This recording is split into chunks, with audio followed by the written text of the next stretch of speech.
Grazie, buongiorno, grazie di stare qui in una domenica che è quasi soleggiata, dopo tanta pioggia, e grazie di avermi invitato a questo che si annuncia essere un festival di interesse che avrà un futuro, sono sicura, molto di successo.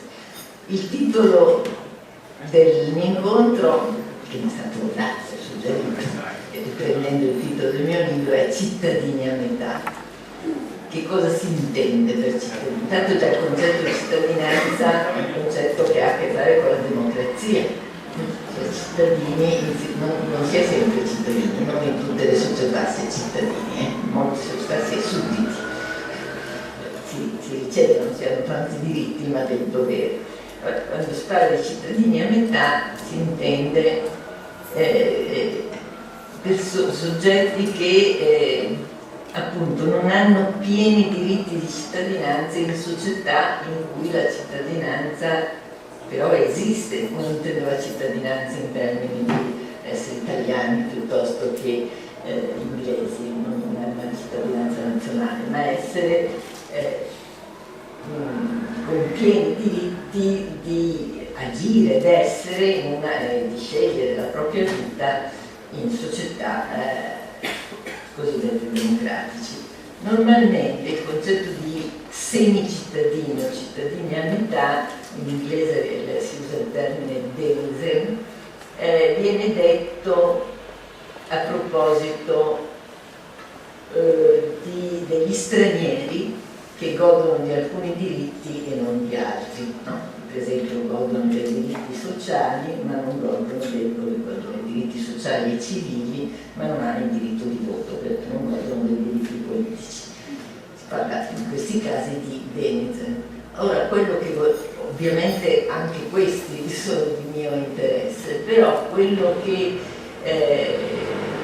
su cui vorrei riflettere con voi oggi è il fatto che in Italia, anche in altri paesi, ma la mia finestra di attenzione in questo oggi è l'Italia, pur essendo pienamente cittadini dal punto di vista della cittadinanza nazionale, di fatto e talvolta anche di principio, quindi di legge, non solo di fatto ma anche di norma, non godono pienamente dei diritti dei cittadini. E chi sono queste persone? Perché non godono dei diritti dei cittadini innanzitutto? Perché per qualche motivo che esploreremo brevemente mancano poi delle risorse materiali, poi delle risorse culturali e di riconoscimento, ne abbiamo anche sentito parlare prima, per sviluppare appieno le proprie capacità e quindi per agire pienamente la propria cittadinanza, decidere su di sé e sul mondo in cui vivono. Farò un elenco un po' sintetico e un po' semplicistico, ma per dare un'idea di che cosa intendo. Riprendendo un po' le file del discorso che abbiamo sentito prima, su cui ho le mie ambivalenze, quindi è anche un po' difficile farlo intervenendo dopo un intervento così radicale, ma sicuramente tra i cittadini a metà io collegherei le donne. Magari non tutte, ma molto spesso le donne in Italia non godono di piena cittadinanza.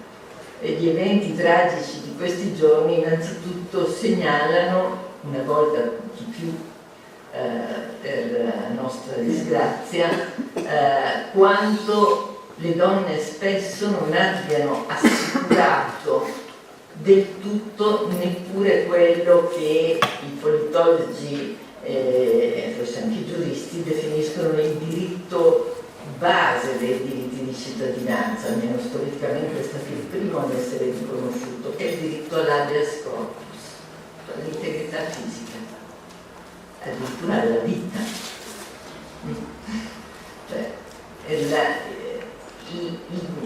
A me non piace moltissimo il termine femminicidio, però dobbiamo prendere atto che tuttora nella nostra nostra, non solo nella nostra società, ci sono donne che vengono aggredite e uccise perché donne. Non perché genericamente esseri umani o anche uomini vengono uccisi, ma non perché uomini, maschi. Invece alle donne capita ancora di essere aggredite o uccise perché donne. E spesso, perché spesso, ahimè, donne in rapporto a un uomo che le uccide è l'uomo con cui hanno un rapporto. Quindi se c'è una debolezza della cittadinanza femminile, è una debolezza che ha a che fare proprio con questo, innanzitutto, poi ce ne sono anche altre, ha a che fare con questo diritto all'integrità fisica, addirittura alla vita. E tra l'altro questo diritto è indebolito di più non nello spazio pubblico ma nello spazio privato. Voi sapete che la maggioranza delle aggressioni e delle violenze e anche dei femminicidi avviene nelle relazioni private, ovvero proprio in quelle relazioni che vengono definite il proprio delle donne, no? Il luogo principe dove stanno le donne. Quindi, primo lato, non ci avevo mai pensato così fino in fondo, però sempre più penso che il diritto all'adescorpus sia uno dei diritti più deboli delle donne, che prima ancora di tutti gli altri diritti deboli che hanno. Cioè nessuna donna è mai del tutto al sicuro, poi nello spazio pubblico, poi nello spazio privato, per il fatto di essere donna. Anche in modo meno drammatico dei femminicidi, anche negli ultimi esempi, nelle ultime battute che sono state fatte, cioè quando una donna si dice come deve vestirsi, o se il suo vestito, come dire, provoca o non provoca, oppure è adeguato o non adeguato, non c'è un equivalente. Per gli uomini sì, si può dire che sono mal vestiti, ma non c'è un equivalente così forte, no?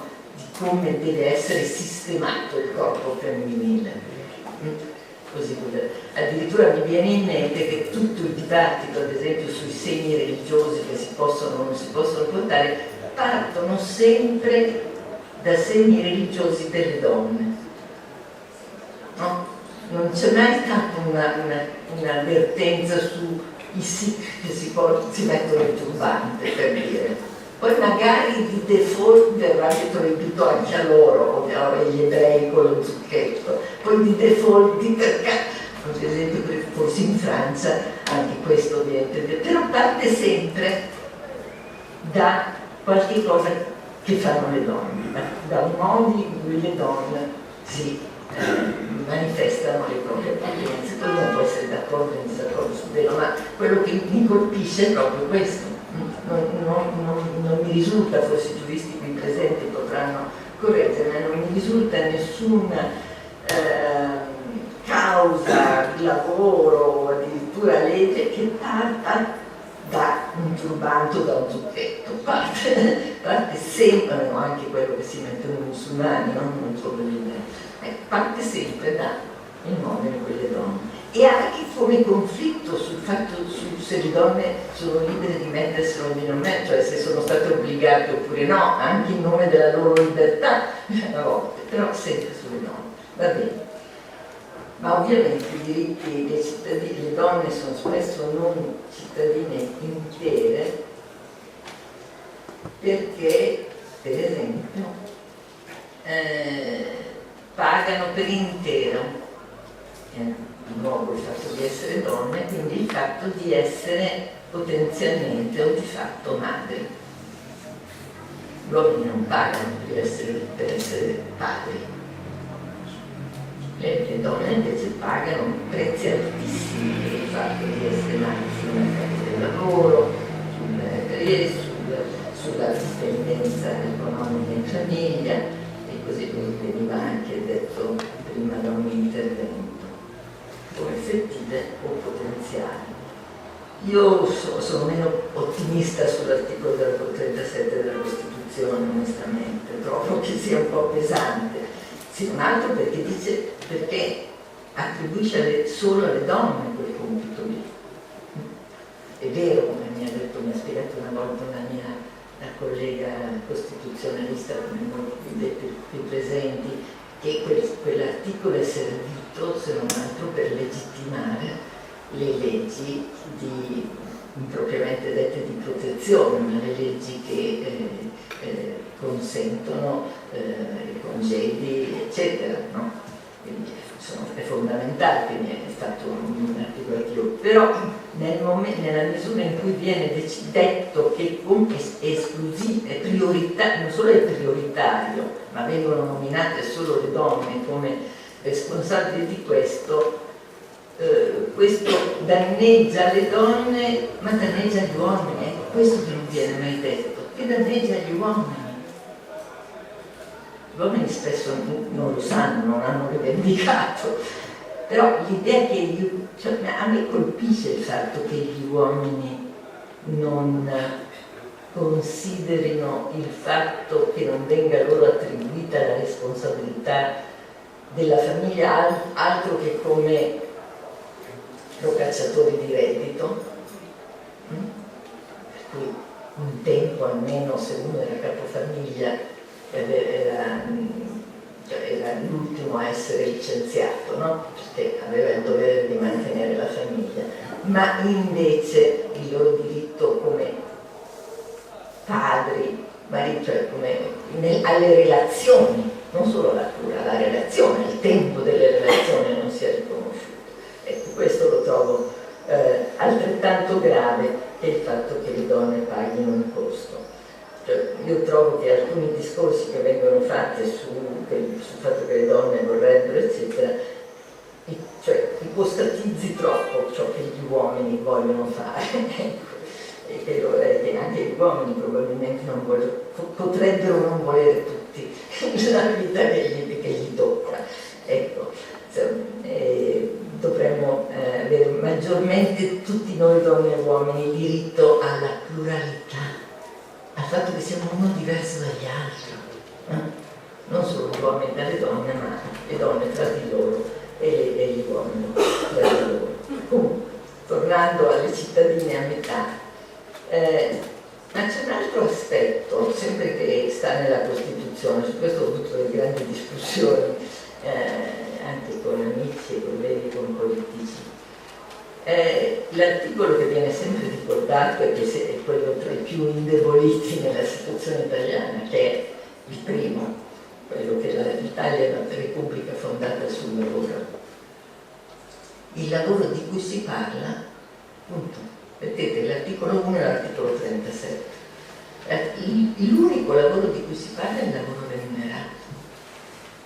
L'altro è una funzione prioritaria, il lavoro non pagato è una funzione prioritaria quasi naturalistica, ma l'unico lavoro che viene riconosciuto è quello pagato, protetto, garantito, eccetera, eccetera.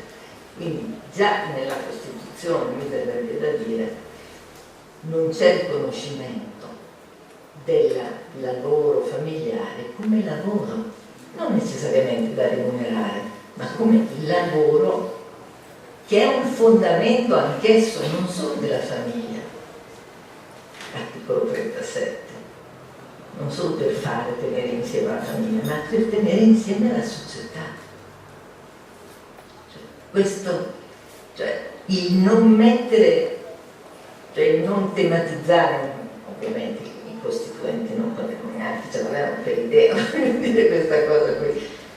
Però se voi ci pensate di non tematizzare il lavoro di cura come fondamento della Repubblica, ma solo come fondamento della famiglia, esclude questo come valore fondativo della Repubblica.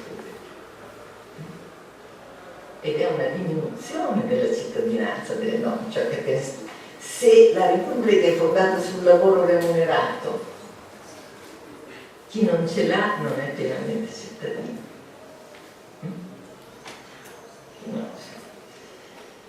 Questo vale anche per chi poveretto non ce l'ha perché non riesce ad avercelo, ma quello che mi interessa qui è anche sottolineare che questa divisione tra il lavoro remunerato come fondamento della società cui tutti apparteniamo e il lavoro invece familiare come solo fondamento della famiglia già impone uno squilibrio.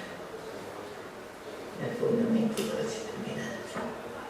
Però non sono una costituzionalista, sono una povera sociologa. Così ve lo butto lì come cosa. Lasciamo stare le donne perché se ne è parlato già abbastanza.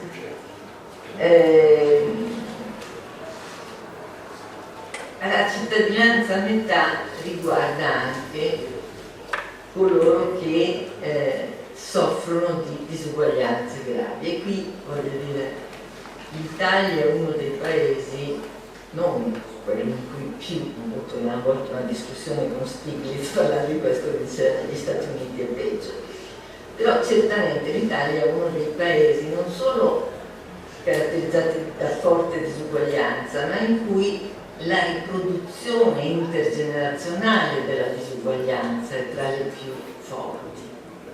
Riproduzione intergenerazionale della disuguaglianza significa che l'origine familiare conta moltissimo per il destino sociale delle persone. Pensate che è stato stimato che il 40% del reddito che un uomo, facile farlo sugli uomini, vista la storia, ma che un uomo ha da adulto è ricollegabile al reddito che aveva suo padre quando quest'uomo era un ragazzo. 40%, è tantissimo. Stiglitz mi dice, bene, negli Stati Uniti è il 60%, scarsa consolazione, ma comunque, cioè questo che cosa vuol dire? Vuol dire che l'origine sociale, cioè che famiglia nasci, cioè bisogna dirglielo alla cicogna dove portarti, dove collocarci, no? È estremamente più importante di qualsiasi delle scuole che uno farà, del mercato del lavoro, o diciamo in un altro modo, che le altre istituzioni sociali correggono molto poco le disuguaglianze di partenza. La scuola, il mercato del lavoro, il welfare, correggono una parte ridotta delle disuguaglianze di partenza. Innanzitutto pensando alla scuola, questo non è vero perché è tutto così, pensando alla scuola perché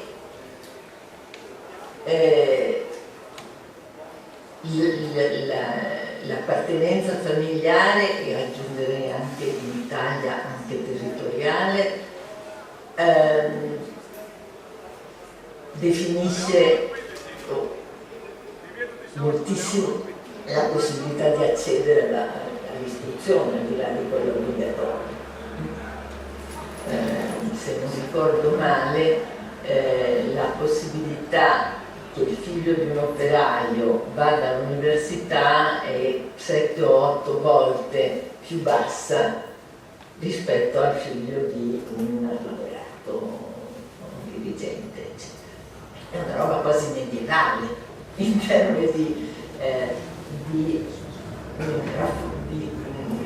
forza dell'origine sociale come cristallizzazione per le disuguaglianze. Ma il primo fatto è proprio un fatto quasi materiale, vuol dire che abbiamo un sistema di istruzione in cui non è vero che i capaci e i meritevoli sono portati avanti. Non sempre i capaci e i meritevoli sono capaci e non portati avanti. Ma anche quando i capaci e i meritevoli ce la fanno a scuola, eccetera, eccetera, a parità di istruzione e titolo di studio, nel mercato del lavoro non hanno le stesse chance. Perché non hanno lo stesso capitale sociale. È in Italia dove il merito conta relativamente, come dire, conta sì, ma ogni tanto non sufficientemente, diciamola così,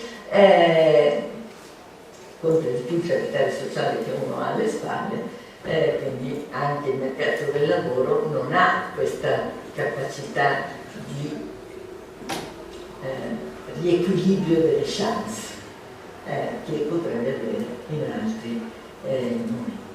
Quindi le disuguaglianze in Italia sono molto forti e quindi riducono la disuguaglianza effettiva. Non c'è scritto, non c'è nessuna legge che dice dato se sei figlio di questo, se sei figlio, però di fatto i meccanismi sociali funzionano così, riducono di molto la possibilità di cittadinanza piena come soggetto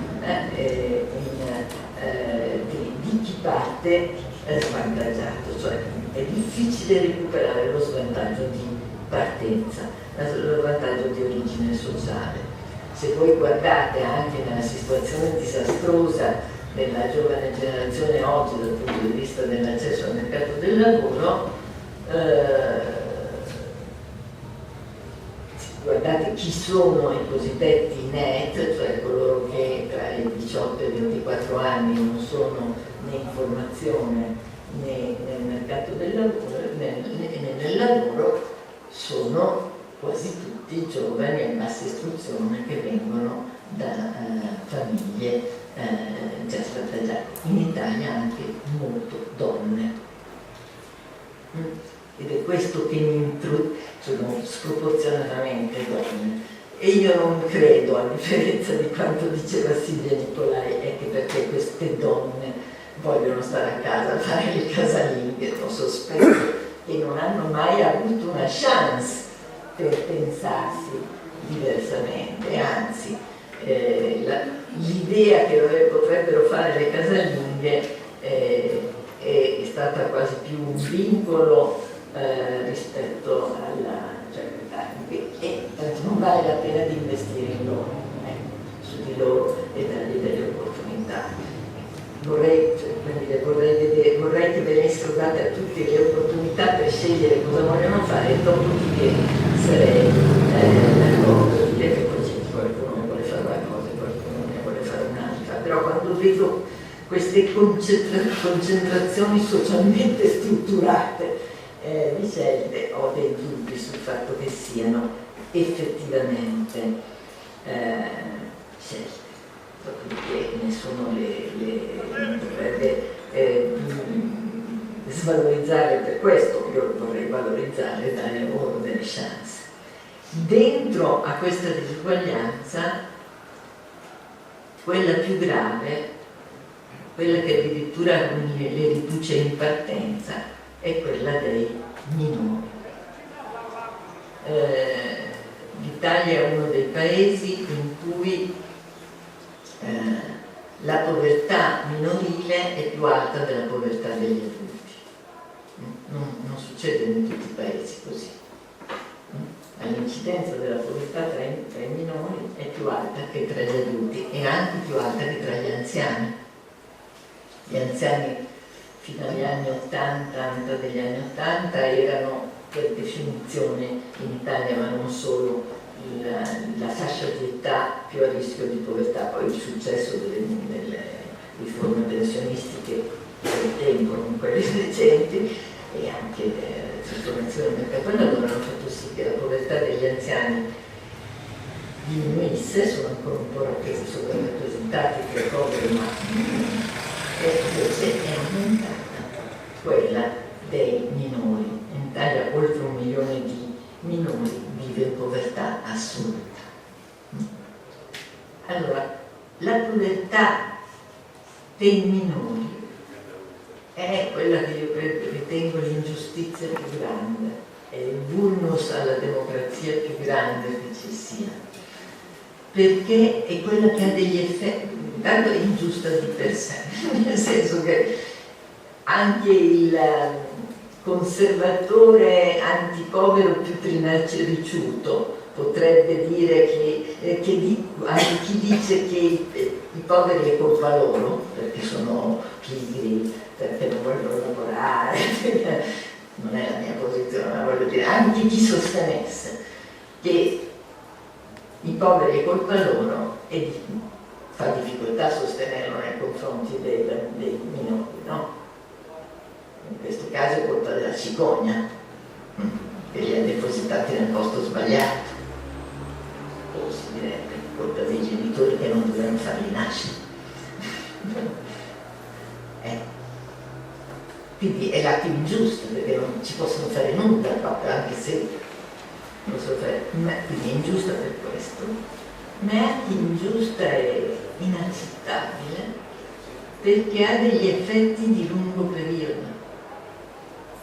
Non è solo una cosa che colpisce qui ed ora, che è già ingiusto gravissimamente, ma più di lungo periodo. Noi vediamo che nascere poveri è predittivo del rimanere poveri molto di più che essere poveri, diventare poveri da adulto. Incide sullo sviluppo delle competenze cognitive, quindi anche sulla propria capacità poi di sviluppare, incide sulla salute e quindi anche sulle chance di sopravvivenza, cioè di durata della vita, e così via. Quindi è una delle cose più ingiuste. Di nuovo l'Italia è uno dei paesi in cui li compensa di meno. Ho collaborato con Save the Children nel studiare la povertà dei minori, ma anche nel sviluppare quello che si chiama un indice di povertà educativa, e abbiamo, la povertà educativa è fatta di due dimensioni: una, le competenze cognitive, la capacità logica, la capacità di comprensione dei testi e così via, e dall'altra parte l'offerta educativa. Allora si vede che c'è una sovrapposizione molto forte tra povertà economica e povertà educativa. Però si vede anche che nelle regioni, per esempio, in cui l'offerta educativa è più omogeneamente di qualità, riesce a compensare di più la dimensione di povertà educativa soggettiva, quindi le disuguaglianze nelle competenze cognitive, cioè essere un bambino povero, a parità di condizione economica a Modena, immagino magari a San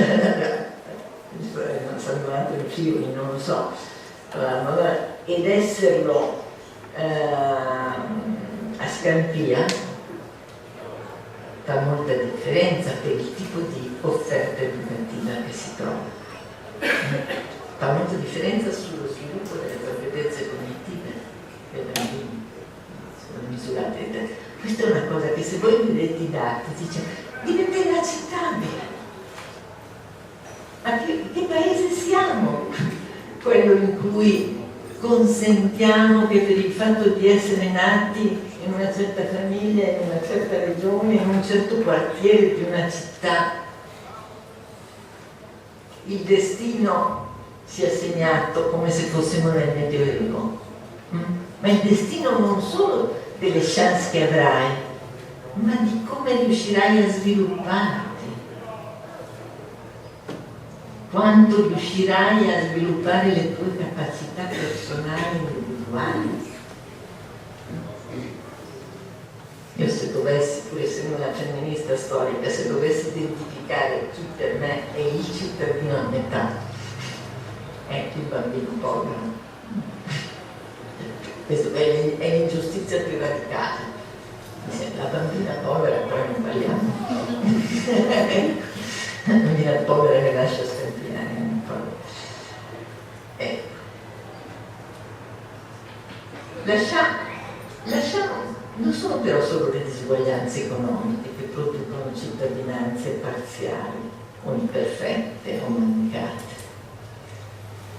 dato che stavamo parlando di minori, fino al 2012, quando lo dico mi vengono i brividi, fino al 2012 l'Italia era ancora un paese che dava meno diritti ai figli naturali rispetto ai figli legittimi. 2012. Credo che siamo stati l'ultimo paese cosiddetto democratico a togliere la distinzione tra figli naturali e figli legittimi, che non è un fatto normale. Vuol dire che i figli naturali avevano una parentela parziale, per esempio. E in un paese come il nostro, in cui così tanta della protezione e delle garanzie è affidata alla famiglia, vuol dire, come diceva Carlo Moro, che era un giurista minorile, diceva i bambini, i figli naturali, i bambini nati naturali, allora si diceva ancora illegittimi, sono singolarmente sprotetti, proprio perché mancano. Quindi, fino al 2012. Ma ancora oggi noi abbiamo dei bambini che sono discriminati in base al tipo di famiglia in cui sono fatti nascere, che sono i figli delle coppie dello stesso sesso. Anche con la legge sull'unione civile che è passata, i figli delle coppie dello stesso sesso sono per definizione orfani di un genitore, per legge orfani di un genitore, mancano di un genitore. E tra l'altro qui, a proposito di donne di donne e uomini di genere, in nome del fatto che si è contro la maternità surrogata, anche i figli delle coppie lesbiche che non ricorrono normalmente non hanno diritto ad avere l'altro della mamma, l'altra di questo dibattito è stato interessante a proposito del prevalere di un'immagine tutta maschile dell'omosessualità. C'è stata un'identificazione come se fosse la stessa cosa. Io ho proprio discusso a lungo con lesbiche su questo, dicendo: ma voi avete permesso, in nome della solidarietà, della lotta comune, avete permesso di essere identificati? No, se c'è una differenza radicale tra uomini e donne è proprio questa. Vabbè. Comunque, quindi sono per leggere, e anche quando adesso con l'adozione per motivi speciali rimarranno diversi, perché per esempio avranno genitori incrociati quando il tribunale dei minori consente l'adozione del figlio del padre, però non sono fratelli e sorelle tra di loro, perché viene riconosciuto soltanto e non hanno parentela, anche se non hanno parentela di mezzo. Quindi, e se io vi ricordo che quando è stata eliminata la distinzione tra figli naturali e legittimi, è stato consentito il pieno riconoscimento anche ai figli incestuosi dell'incesto, con conflitti fino all'ultimo momento. Però, voglio dire, c'è un tabù fortissimo per il tabù dell'incesto. È stato superato in nome dei diritti dei minori, cioè che se ci sono non possono essere puniti per il modo in cui sono venuti al mondo. Non si possono punire i bambini per il modo in cui vengono al mondo. E i figli delle coppie omosessuali continueranno a essere puniti in nome di un modello ideale di famiglia e di generazione. E questo mi porta a un altro e ultimo passaggio, che è il fatto che spesso i nostri modelli ideali servono non per garantire diritti, ma per toglierli a qualcuno. E il modello ideale di famiglia è classico da questo punto di vista, no? Un modello ideale, allora soltanto coloro che rientrano in quel modello lì quindi hanno un effetto più di esclusione che di inclusione. Questo vale per ciò che ho appena detto, è valso fino all'altro ieri per le coppie dello stesso sesso, e anche adesso, insomma, per riconoscere i diritti abbiamo dovuto dire che non sono una famiglia ma una formazione sociale, come fosse un sindacato. E poi abbiamo dovuto fare anche delle strane cose, dicendo c'è la fedeltà, eccetera. Vabbè, anche con un'idea di fedeltà puramente sesso-centrata. Continuo a vedere dei bambini. Ma l'uso di un modello ideale di famiglia funziona in modo negatore dei diritti anche ad altri livelli. Riguarda ad esempio le aspettative di solidarietà messe in capo alla famiglia.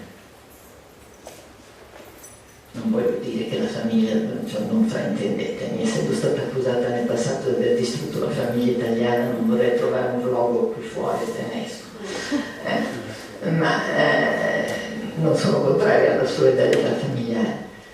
Ma in Italia, come in molti paesi mediterranei, l'aspettativa di solidarietà della famiglia si spinge fino l'aspettativa che la famiglia agisca solidaristicamente si spinge fino a non riconoscere diritti individuali fuori dalla famiglia. Ad esempio, all'inizio, per fare un esempio proprio chiaro, all'inizio della crisi 2007-2008 un sottosegretario del governo d'allora, disse che in fondo non era così grave perché chi perdeva il lavoro erano giovani. E i giovani sono per definizione figli, quindi ci avrebbero pensato i genitori.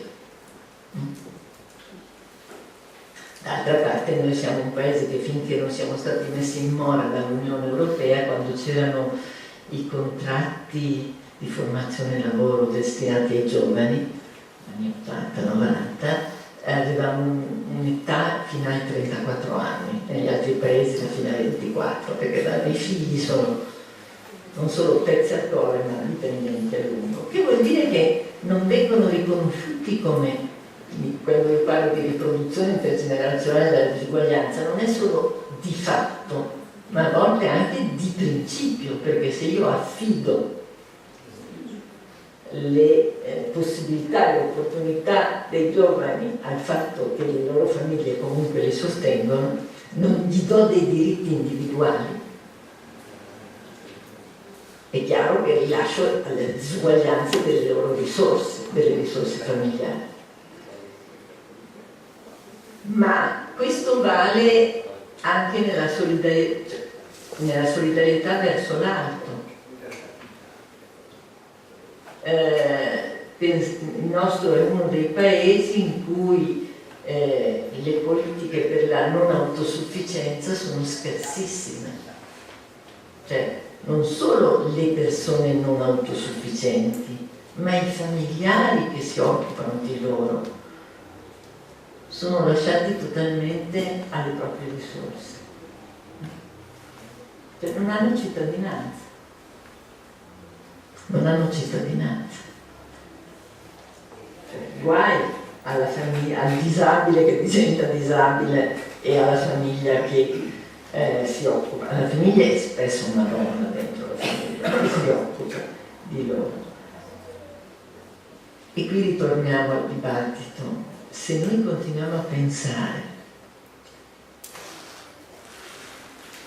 che il diritto e il bisogno di cura siano un fatto puramente familiare e non un fatto anche che costituisce la società, quindi se continuiamo a tenere separati l'articolo 1 e l'articolo 37 della Costituzione, per forza continuerà così, per